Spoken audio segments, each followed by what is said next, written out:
ni mmoja, lakini katika utendaji anafanya kazi katika nafsi kuu tatu. Bwana Yesu asifiwe. Nafsi ya kwanza ni Mungu Baba.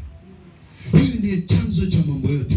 Biblia inasema hapo mwanzo Mungu aliumba mbingu na nchi. Bwana Yesu asifiwe. Maana yake huyu ni chanzo.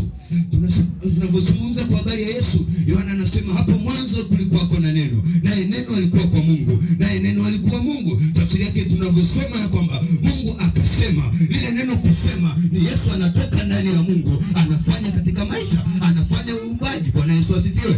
Anapokuja Roho Mtakatifu, Biblia inasema akasema na iwe nuru, na ikawa.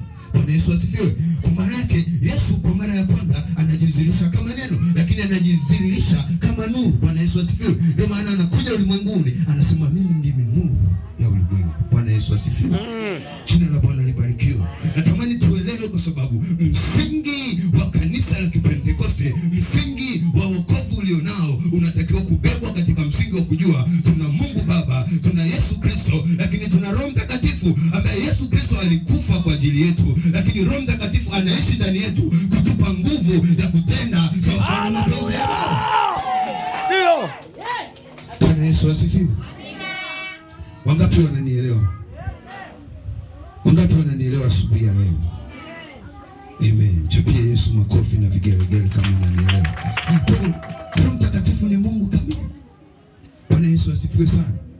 Na ameachiliwa kwa ajili yetu. Jina la Bwana libarikiwe. Mungu aliona hatuwezi kuwa peke yetu. Katika dunia hii hatuwezi kwenda peke yetu. Tunamhitaji Roho Mtakatifu. Bwana Yesu asifiwe. Haleluya. Mtu asome